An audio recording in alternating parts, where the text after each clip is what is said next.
Kalau inputnya itu adalah sinus, ya,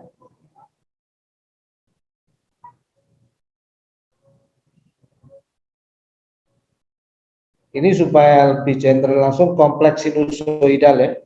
Maksudnya E pangkat min sekian T kali sin gitu ya. Bentuknya ada eksponensial sama sin gitu. Maka outputnya pasti kompleks sinusoidal juga ya.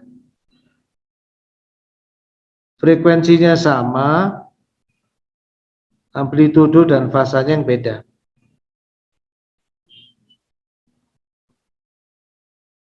Secara umum gampangnya kalau linear time invariant system itu kemasukan sinyal sinus, outputnya pasti sinus ya. Frekuensinya sama persis, kalau 50 Hz ya 50 Hz, nggak akan berubah kalau dia linear time invariant ya. Tapi amplitudonya dan fasanya bisa berubah. Itu baik continuous time maupun discrete time ya. Selama sistem itu linear time invariant, yang masuk sinus pasti keluarnya sinus. Frekuensinya sama, amplitude dan fasanya berbeda. Ini bisa dibuktikan secara matematis ya.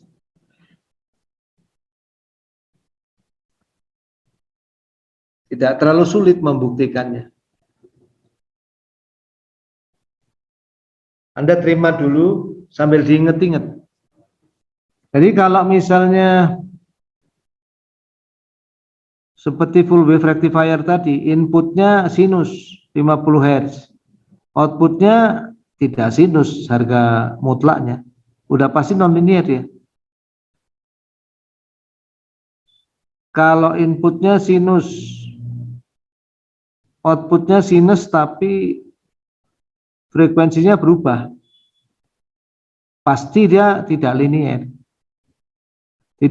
time invariant, tidak LTI gitu. Selama dia LTI, seluruh input sinus pasti outputnya sinus, yang berubah hanya amplitudo dan fasanya bisa bergeser ya.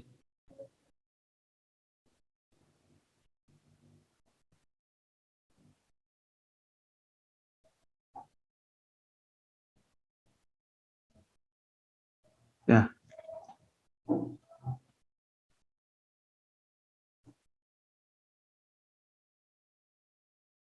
Ini saya rasa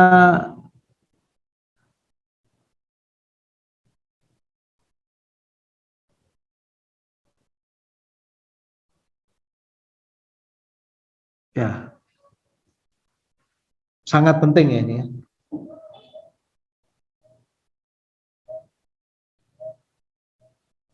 Nanti kalau Anda punya inputnya itu sinus ya, outputnya persegi 4, sinyal persegi ya, dia tidak linear time invariant.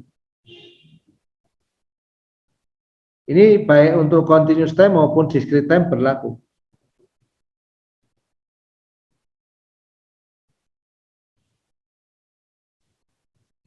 Nah, sekarang kita lihat,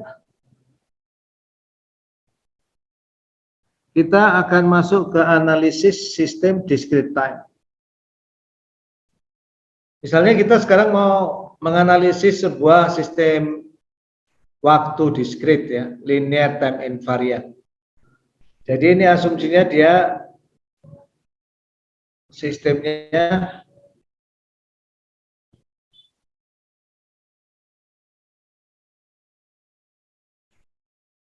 linear time invariant ya.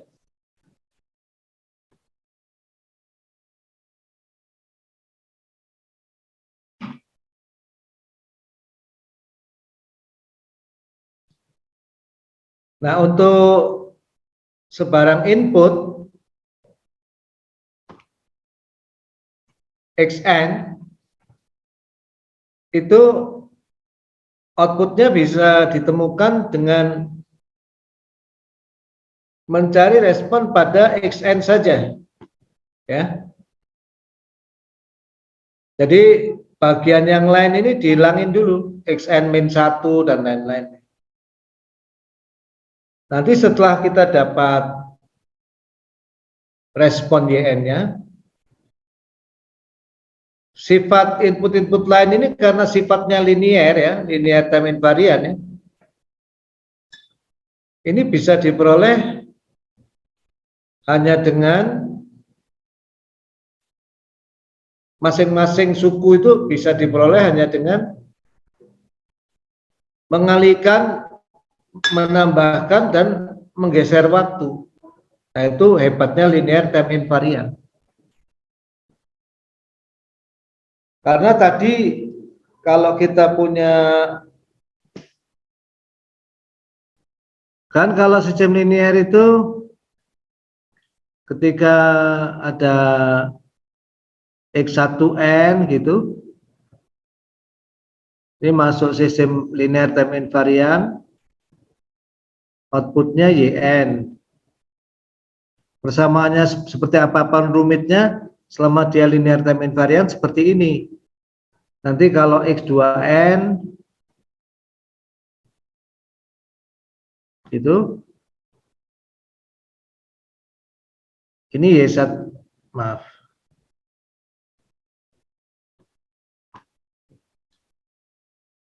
Ini misalnya x1n outputnya y1n.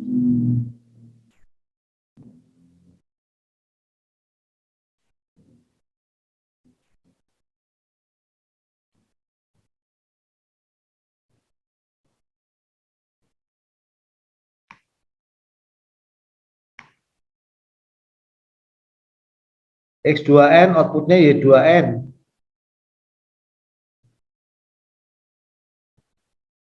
Nanti kalau inputnya itu alpha X1n tambah beta Y2n, X2n, outputnya ketika dimasukkan sistem linear time invariant yang sama ya tinggal alpha Y1n tambah beta Y2n gitu. Karena itu kalau kita punya inputnya itu xn, xn min 1, xn min n, banyak ini inputnya ya.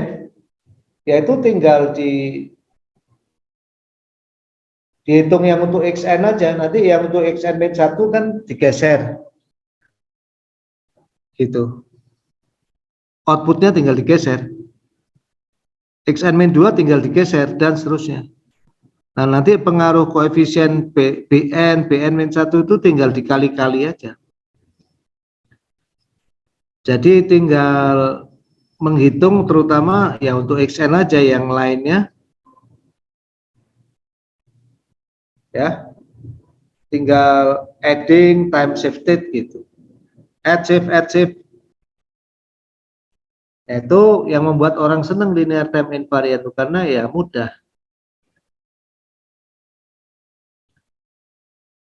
Nah, sekarang kalau xn-nya itu unit impuls, fungsi impuls satuan, ya, maka outputnya atau responnya tidak lain adalah solusi homogen dari persamaan diferensi.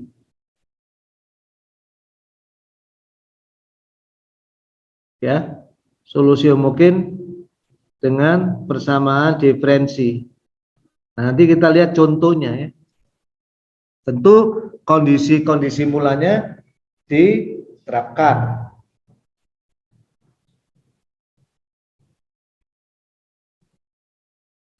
Respon terhadap unit impuls ini biasanya disebut respon impuls atau impuls respon. Dan simbolnya biasanya H ya. Untuk discrete time HN, untuk continuous time HT.